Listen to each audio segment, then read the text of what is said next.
Μα τι έγινε εδώ? Η πόρτα είναι χαλασμένη, ρε. Χριστό! Χωριστείτε. Ψάχνετε. Πάμε εμείς από εδώ. Πού είναι, ρε?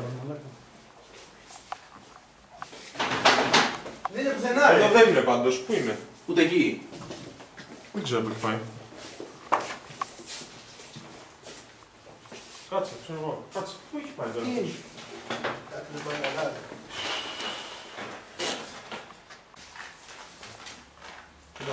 Το κινητό είναι ακόμα κλειστό. Ψυχραιμία, παιδιά, θα υπάρχει κάποια εξήγηση. Σίγουρα πάντως έχει να κάνει σχέση με αυτό που μας έλεγε με την ιστορία στην βαλίτσα στην πλατεία. Ναι, αλλά πρέπει να έχει γίνει κάτι σοβαρό. Νομίζω ότι πρέπει να καλέσουμε την αστυνομία. Χαλάρωσε, ρε μαλάκα, με τη μία την αστυνομία, Τι εσύ. να χαλαρώσω, ρε φίλε, εδώ έχει γίνει διάρρηξη και δεν βρίσκουμε το παγκρί. Παιδιά, σταματήστε. Νομίζω η καλύτερη λύση είναι να φωνάξουμε την αστυνομία. Δεν μπορούμε να κάνουμε κάτι άλλο. Κάτσε κάτω! Την αστυνομία την αφήστε έξω από αυτό! Θα αναρωτήσετε που είναι ο φίλος σας. Εμείς τον έχουμε. Και τι θέλετε από εμάς? Γι' αυτό είμαι εδώ. Ακούστε. Ο φίλος σας είναι ζωντανός. Αλλά δεν μας δίνει αυτό που συμφωνήσαμε. Τι συμφωνήσατε? Ο Χρήστος δεν αποκλείεται να... Δεν με ενδιαφέρει.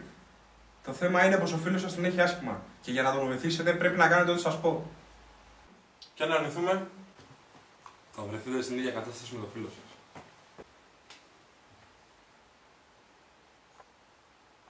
Ωραία, ακούμε.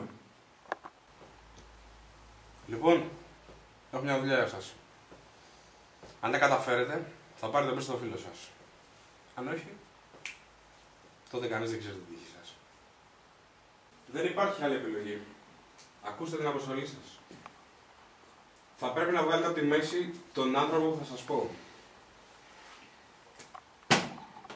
Το πού και το πότε θα σας το πω εγώ. Εσείς απλά θα εκτελέσετε με ακρίβεια το σχέδιο που θα σας δώσω.